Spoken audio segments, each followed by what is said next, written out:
everyone, it's Dr. Hayes. In today's video we're going to be discussing an issue that came across my book talk for you page, whatever, on TikTok that has been going on for years. Usually when I see situations it's usually something that's just recently happened. This has been going on for years, where author Britt Andrews used the platform Kickstarter to crowdfund to back a project for the second book to come out in hardback, paid for entirely by the readers.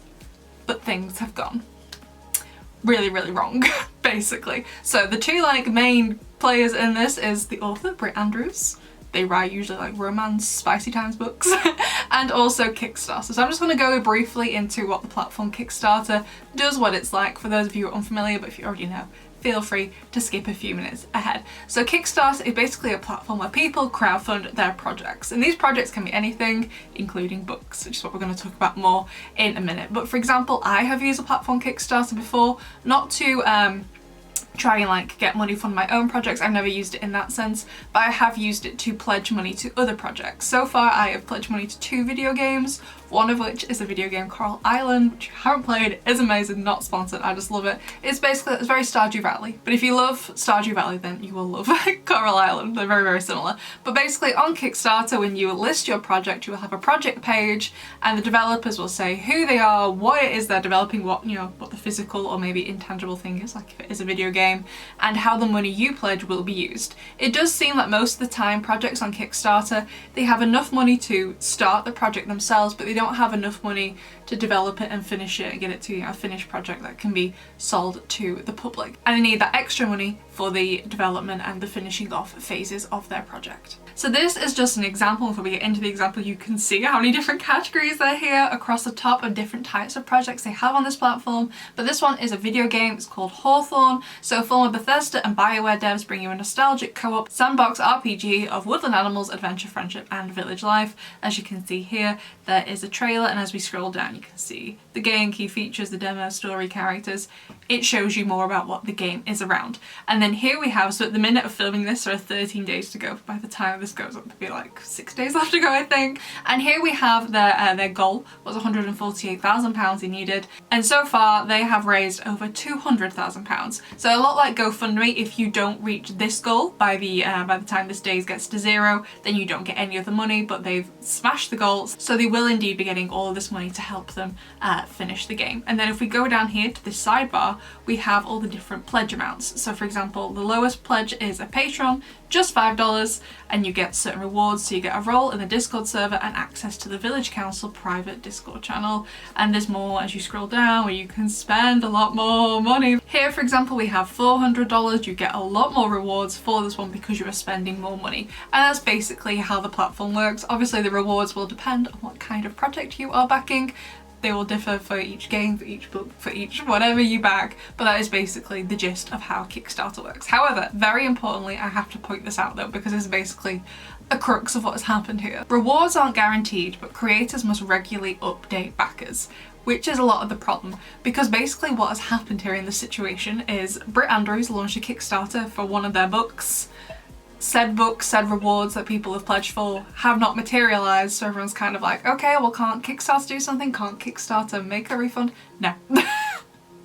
They cannot, and that is basically kind of like a historical problem with Kickstarter, is that while it is kind of a risk pledging money, they are often not usually on the side of the backers, sadly. So Britt Andrews is an author who has used Kickstarter, and I never personally heard of her until last week until I saw this on my For You page, although to be fair this situation has been going on for a long time, and she wrote Demons in My Bed, which by the looks of things is pretty popular. So this is the Audible listing of the book. As you can see, it has over 3,000 ratings and an average star rating of 4.6, which is really good. I'm not going to read the blurb. I don't really think the blurb's important, to be honest, but you could read it yourself if you want to.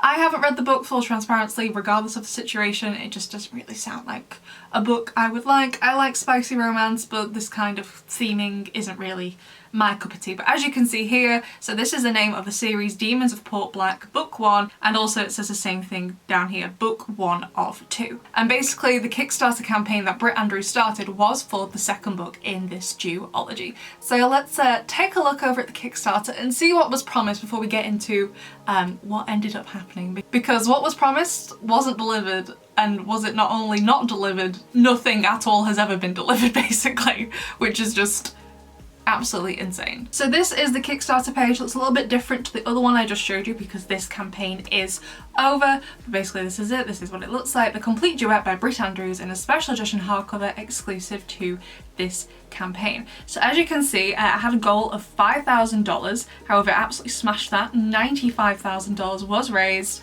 So basically this is the project. If you love spicy, wide chews, paranormal romance with a sprinkle of darkness, humour and plot twist, then this is the place for you. In April 2022, Demons in My Head released on Amazon. Since then, over 50,000 copies have been devoured by readers. The wait for the second and final book in the duet has been a long time coming. To celebrate the end of the story, I wanted to offer something exciting, especially for all those readers who have been so patient with me as I finish writing the second book. I'm convinced my fans are the absolute greatest, and I'm incredibly lucky to have each and every one of them. I never offered any of my work in hardback, so this is really an exciting campaign. These exclusive editions are going to be absolutely beautiful with exclusive chapter headings and beautiful interior formatting. Each book will be numbered and signed by me. Not only that, the signed and numbered page will be stamped with a seal that will have an exclusive design only available during this campaign. So it sounds pretty straightforward. Basically, the first book came out, it sounds like it was just as an ebook or as an audiobook, not as a physical piece of work, and now Britt Andrews is like, well, the first one did so well, I hope everyone's going to enjoy the second one as a special thing for me, for all those readers. Let's release the book as a physical hardback, as a treat. However, I need some extra money. They're an indie author, they don't have a publisher behind them like that. They're going to need money to print, create, do the artwork for those books, which is what the Kickstarter is for. So down here we can see what the cover art would look like. So this is the cover, this is the spine, this is blurb, this is how they're printed, but it would look like a mock-up version of it. There's the blurb for the second one, but we're not going to read that. And then also there are stretch goals. So as you can see, the target was 5,000, but they raised a lot more than that. So for 8,000, if they reach that, it would be a sticker pack. 20,000 foiled covers, 50,000 sprayed edges, 56,000 a custom pin, 60,000 page overlays, 65,000 illustrated chapter formatting, 72,000 gilded paperback edges, 78,000 full colour chapter spreads and end pages. And as I said before, so that was 78,000, that was the upper limit of the stretch goals. They raised $95,000. So they absolutely smashed not only the target of 5,000 but all of the stretch goals. So basically, not only was this campaign fully backed, but all the stretch goals were met. So in theory, everyone would be getting everything in this campaign. But as you can imagine, that was sat down talking about this. That didn't happen. So Kickstarter is a lot like GoFundMe. If you don't reach the total within the time, the project does not receive the funds, but this project absolutely did receive the funds, that exceeded the funds. Britt Andrews would have been sent all of these funds to make this a reality. However, that didn't happen, and this is the first video I saw about this situation. I'm sorry, what do you mean?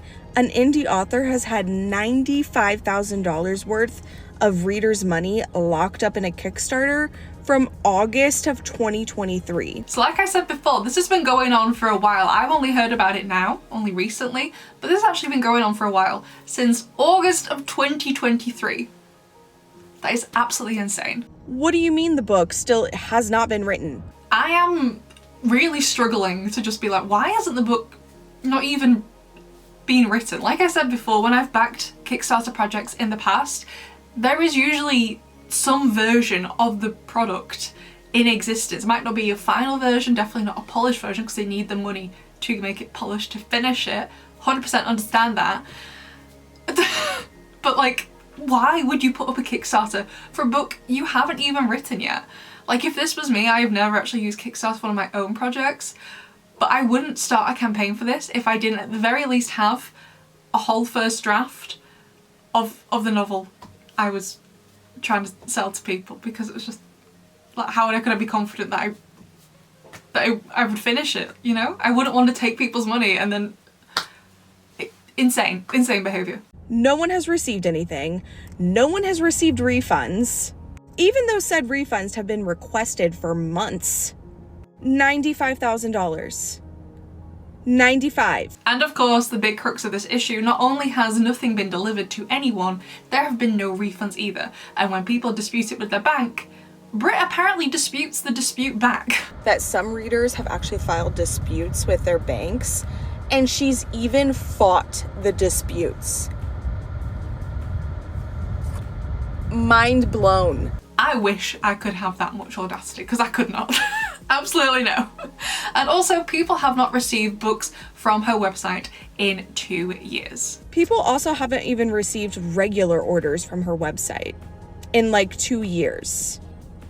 Or some special editions that were supposed to be mailed to them. Now, I did Google Britt Andrews to get to the site. It didn't really load though, so then I went on her Instagram, on her Linktree, to get the link from there. But both times for her website, I got this, which I'm pretty sure means the domain is no longer in use, so I don't know. I don't know what it means for anyone who has placed an order on her website. I don't know how long this website has looked like this. I couldn't find that information though. Speaking of dates, there was a recent update on the situation on the campaign on the 14th of May. So this is update 21, the truth, the work and what to expect. As you can see, it's posted by Britt Andrews, the creator, on the 14th of May, so not that long ago. Hi everyone, this update is only 1 day late, and given what the last couple of weeks have been like, I'm counting that as a win. I know I've been quiet for far too long, and that silence has caused confusion, frustration and distrust. I understand that completely, and again, I take full ownership of it. I am here, I am showing up, let's get into this. Over the past 18 months, I've been navigating a massive personal and emotional upheaval, ending a marriage, rebuilding a home, co-parenting, and keeping 2 businesses afloat while managing every single emotion under the sun, but largely burnout, emotional and creative burnout. I convinced myself that anything short of perfection would make me a failure, so when I started falling behind, I isolated. I felt like I was failing not just faceless readers, human beings who support me, who love my work, who believed in this project so much that they came together and showed me just how much, to the tune of $95,000. How do you tell 800 plus people week to week there's nothing new to report?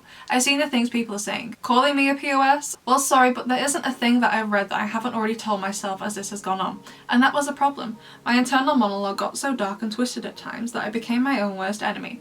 That was my mistake. Not keeping you informed, even in the hard moments, was where I went wrong. But I want to be clear. This project has never been abandoned. I've never stopped working on the book, and I have every intention of fulfilling what I promised.